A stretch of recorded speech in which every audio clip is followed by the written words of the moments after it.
bonsoir Madame Christina Go. Vous êtes responsable de l'initiative internationale Ut Fortis qui utilise l'art et le patrimoine afin de promouvoir la santé mentale et prévenir le suicide. Et vous êtes également au programme, vous contribuez également au programme national de santé mentale en Côte d'Ivoire. Merci d'être avec nous ce soir. C'est moi qui vous remercie. Merci à NCI de permettre par ce canal très important la prévention.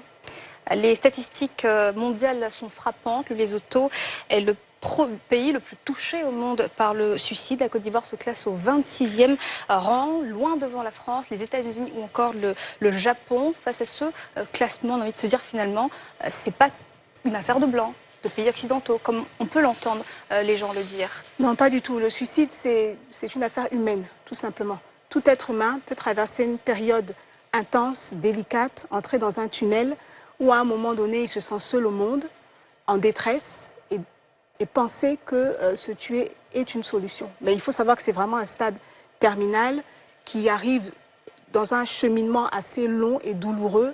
Ce n'est pas du jour au lendemain qu'on décide de mettre fin à ces jours. Je tiens à préciser tout de même que la Côte d'Ivoire a du mérite parce qu'elle a fait des enquêtes et elle a communiqué sur ces chiffres au niveau international. Elle est un des rares pays en Afrique francophone à l'avoir fait. Les chiffres donc de l'OMS qui datent de 2019. Oui.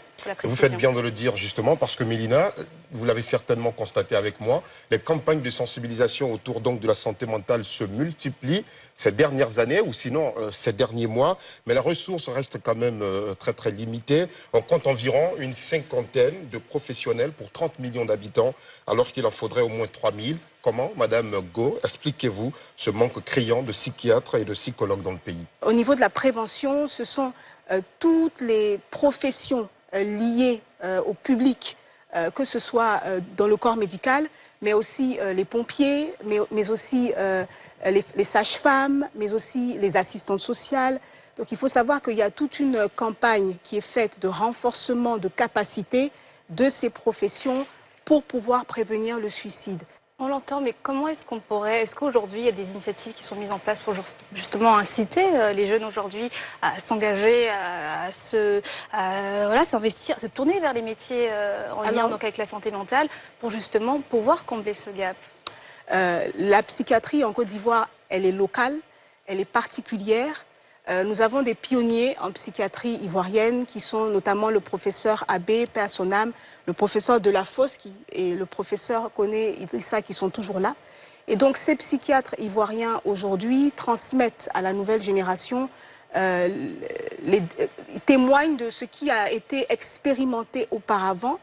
La psychiatrie ivoirienne engage les familles de ceux qui sont concernés et il y a une collaboration étroite avec, curieusement pour l'Occident, le milieu spirituel, mais aussi religieux. Cela est peu connu du grand public parce qu'il y a une stigmatisation du métier de psychiatre. Pour le grand public, si tu es psychiatre, c'est que toi-même tu as des problèmes. Donc c'est peu connu du grand public. Mais il y a une psychiatrie ivoirienne qui opère.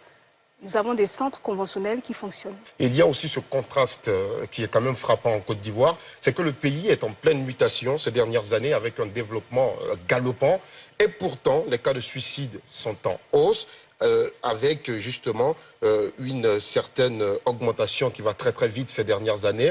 Est-ce dû à une meilleure médiatisation ou assistons tout simplement à une véritable augmentation des cas de suicide? Il faut savoir qu'en termes de suicidologie, quand il s'agit de chiffres, les chiffres de 2023 à 2024, on ne les a pas. Donc c'est en 2025-2026 qu'on saura exactement quelle est la tendance des suicides en Côte d'Ivoire. Ceci dit, on constate depuis certaines années, notamment 3-4 ans, une véritable détabouisation du suicide. Aujourd'hui, l'Ivoirien peut parler plus librement du suicide, il y a moins de tabous. De ce fait, il y a une plus grosse couverture aussi médiatique des cas de suicide. Sur ce point-là, le Programme national de santé mentale a engagé plusieurs processus pour pouvoir sensibiliser notamment les journalistes et les médias pour une couverture appropriée du suicide, parce qu'une couverture inappropriée, qu'on appelle l'effet Werther, peut contribuer à une certaine contagion suicidaire. Donc c'est un grand réajustement mondial et la Côte d'Ivoire s'inscrit dans cela depuis... Ça a commencé un peu avec le rapport de 2014 de l'OMS, mais c'est vraiment un phénomène très récent de prendre aussi en compte au même titre la santé mentale comme la santé physique. Vous avez parlé tout à l'heure des camps de prière qui reçoivent aussi des patients Oui. pour les aider donc à traverser ces épreuves. Quel est votre avis là-dessus justement parce qu'ils sont aussi là pour combler aussi ce manque de professionnels et puis aussi peut-être par manque de moyens pour les... Mais en fait, ils sont le premier recours de la population. Si on interroge n'importe quel survivant, donc quelqu'un qui a essayé de mettre fin à ses jours, il va vous confier, même les familles, le premier recours de la population, c'est ou l'imam, ou le pasteur. Est-ce que ça ne reste pas très ou africain, le spirituel finalement? Je ne dirais pas que c'est africain, je dirais que c'est déjà local, ivoirien. Le référent spirituel est d'abord le premier recours. Pendant longtemps, et même jusqu'à aujourd'hui, la santé mentale reste du domaine du spirituel et c'est complètement pris en compte dans la psychiatrie ivoirienne. Quand on remonte à l'origine, les premiers psychiatres ivoiriens collaboraient avec le prophète Acho, qui est bien connu dans le secteur de Bingerville. Et c'est ensemble qu'ils ont mis en place à l'époque l'hôpital de Bingerville. C'est très peu connu. Donc en Côte d'Ivoire, ça ne pose absolument aucun problème. Je parlerai par exemple du projet pilote à Bouaké, où il y a une collaboration étroite entre des centres de prière et le programme national de santé mentale. Le but, c'est le renforcement des capacités des leaders religieux et spirituels pour qu'ils soient au fait que quand le cas nécessite une médication ou des choses comme ça, les orienter vers les psychiatres. Donc c'est une collaboration corps à corps. Le but, c'est d'éviter que les droits humains ne soient pas respectés avec notamment les enchaînements. Alors, le but, c'est d'éviter les enchaînements et la détérioration de la santé de l'individu quand le cas est trop grave. Et finalement, à quel moment, moi, l'Ivoirien lambda, je me dis, bah, ça y est, je suis à un stade peut-être critique, il faut que je consulte un professionnel? Alors la prévention, elle est bien en amont. C'est pas quand vraiment on sent qu'on va très mal, qu'on n'arrive même plus à se lever le matin, qu'il faut commencer à s'alerter. Je prends un exemple banal, une cour commune où il y a un deuil. Quelqu'un arrive, wow, Yao est mort, c'est la cour commune. Il y a des enfants qui sont là. Les enfants vont entendre les cris, tout ça. Je prends l'exemple de 3 enfants. Chacun des enfants va comprendre la mort différemment. Et ça peut changer sa vie à tout jamais.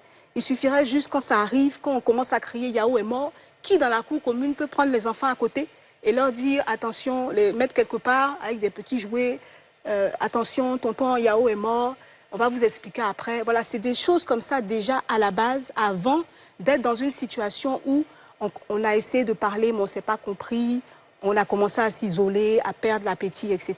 C'est bien en amont qu'il faut changer la façon d'envisager l'hygiène mentale. Qui sont les plus touchés par le suicide? Quelles sont les tendances en Côte d'Ivoire? Les grandes tendances, c'est vraiment, et ça c'est un phénomène mondial, c'est vraiment les 15-25 ans. Ce sont les plus fragiles, d'abord parce qu'il y a le développement de la puberté, les hormones, etc. Ensuite, c'est une période où le jeune adulte, l'adolescent et le jeune adulte commencent à s'affirmer, à s'autonomiser, mais en même temps, il n'a pas d'argent. Il est soumis à ses parents financièrement, notamment au niveau des étudiants. Donc c'est vraiment 15-25 ans, c'est une période à laquelle il faut faire attention, surtout pour les parents. Merci Madame Gaud d'avoir été avec nous pour ce sujet tellement important. Je rappelle que vous êtes responsable de l'initiative internationale Out Fortis qui utilise l'art et le patrimoine afin de promouvoir la santé mentale et prévenir le suicide. Vous contribuez également énormément au programme national de santé mentale en Côte d'Ivoire. Merci d'avoir été avec nous. Merci Annecy. La religion est parfois aussi utilisée comme remède pour guérir les troubles mentaux. On le disait à l'instant, Mélina, même si les personnes habilitées restent bien évidemment les professionnels de santé. Et oui, Alassane, et vous allez voir dans un instant comment l'ouest de la Côte d'Ivoire et précisément ici est en train de devenir une terre de pèlerinage.